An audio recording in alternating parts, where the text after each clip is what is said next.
بسم اللہ الرحمن الرحیم۔ دیکھتی آنکھوں سنتے کانوں کو وقار آسمان کا سلام۔ آپ کو اگر ہمارا چینل پسند آئے تو اسے لائک کریں، سبسکرائب کریں اور بیل آئیکن کے بٹن پہ ضرور پریس کریں۔ آج دو چیزوں کے اوپر مجھے آپ سے بات کرنی ہے۔ ایک جو پچھلے 3-4 دنوں سے ٹاک آف ٹاؤن ہے کہ مریم نواز نے اپنے لیے 1000 کروڑ سے زیادہ رقم سے طیارہ خریدا، ایک لگژری طیارہ خریدا۔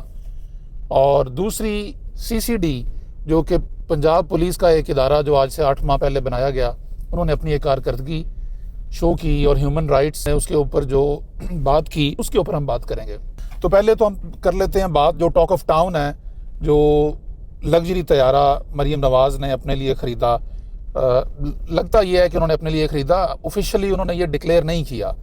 اور جب عظمیٰ بخاری صاحبہ سے اس کے بارے میں سوال کیا گیا تو انہوں نے بھی گول مول سا جواب دیا کہ ہم کیونکہ ایئر پنجاب بنا رہے ہیں اور ایئر پنجاب کے لیے ہمیں طیارے خریدنے، ہم لیز پہ بھی لیں گے، ہم خریدیں گے بھی، اور اس کے لیے ہم نے سب سے پہلا جو طیارہ خریدا وہ یہ لگژری طیارہ خریدا۔ ایسا طیارہ پاکستان میں پہلے سے موجود نہیں ہے، اور سوالیہ نشان یہ اٹھتا ہے کہ اگر واقعی یہ ایئر پنجاب کے لیے ہے تو ایئر پنجاب تو شاید عام لوگوں کے استعمال میں ہوگی، تو اس میں تو اتنا لگژری طیارہ جس میں صرف 19 سیٹیں ہیں، جس میں صرف 19 لوگ سفر کر سکتے ہیں، ایسا طیارہ ایئر پنجاب کو کیوں چاہیے؟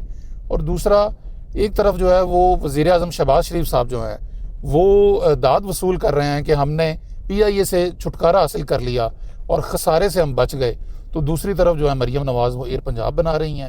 تو یہ بڑا کھلا سا تضاد ہے۔ اب اس سارے تناظر میں 5-6 سوالات جو ہیں وہ اٹھتے ہیں جو کہ ہم پوچھنا چاہیں گے کہ وہ مریم نواز صاحبہ ان کا جواب دے دیں، وہ عظمیٰ بخاری ان کا جواب دے دیں۔ سوال نمبر 1 کہ ایئر پنجاب جو ہے کیا وہ SCCP سے رجسٹر ہو گئی ہے؟ سوال نمبر 2 کیا جو ایئر پنجاب ہے اس نے سول ایویشن سے لائسنس حاصل کر لیا ہے؟ سوال نمبر 3 کہ ایئر پنجاب کا دفتر کہاں پہ ہے، اس کا ایڈریس بتا دیں۔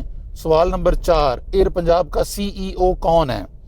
سوال نمبر 5 اب تک اس طیارے سے جو یہ لگژری طیارہ خریدا گیا، اس طیارے میں اب تک کس کس نے سفر کیا؟ سوال نمبر 6 کیا یہ طیارہ وزیر اعلیٰ کے استعمال میں آیا ہے یا آئندہ دنوں میں وزیر اعلیٰ اس کو استعمال کریں گی؟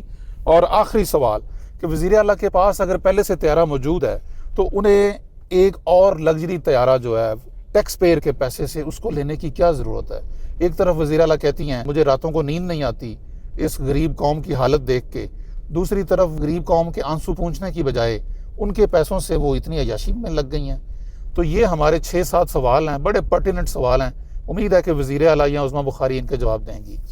اب جو دوسرا ٹاپک جس میں میں بات کرنا چاہوں گا وہ ہے ہماری CCD کرائم کنٹرول ڈپارٹمنٹ، جو کہ آج سے 8-10 مہینے پہلے اجرا کیا گیا، اور اپیرنٹلی اس کے اوپر لوگوں کی یہی رائے ہے کہ یہ بندے مارنے کے لیے، جس طرح کہ ان کے جو چچا ہیں شہباز شریف، وہ بندے مارنے کے لیے پولیس کا استعمال کرتے تھے، اسی طرح مریم نواز نے ایک اسپیشل ٹاسک فورس، ایک اسپیشل یونٹ بنا لیا CCD کے نام سے کہ کرائم کو کنٹرول کرنا ہے تو بندے مارنے ہیں۔ اب CCD جو ہے اس نے اپنی ایک پچھلے 8 مہینوں کی کارکردگی جو ہے وہ بتائی ہے۔ CCD کے بقول انہوں نے 670 جو ہے وہ ٹارگیٹڈ آپریشن کی ہے، جس میں 924 بندے جو ہیں کرمنل ان کے انکاؤنٹر کیے، اور CCD کا کہنا ہے کہ جو مرڈر کے کرائم ہیں وہ 39% پچھلے 8 مہینوں میں کم ہوئے ہیں۔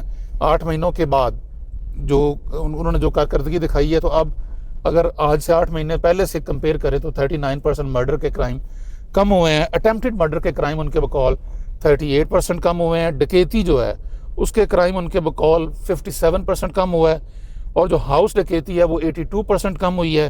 رابری میں 78% کمی آئی ہے۔ Motor cycle and car snatching جو ہے اس میں 69% کمی آئی ہے۔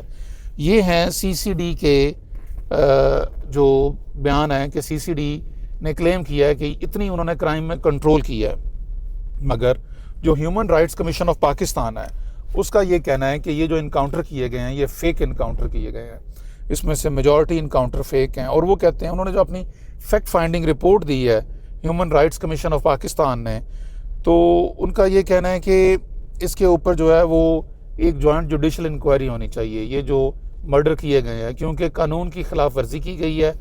جو ایک انویسٹیگیشن کا اور جو عدالتی ایک نظام ہے اس کو بالائے طاق رکھتے ہوئے جو ہے وہ ایکسٹرا جوڈیشل کلنگ کی گئی ہے ان انکاؤنٹرز کی جو ہے۔ اور human rights commission of Pakistan کے بقول اس میں 2 پولیس والوں کی جان گئی ہے، جبکہ پولیس نے CCD کے بقول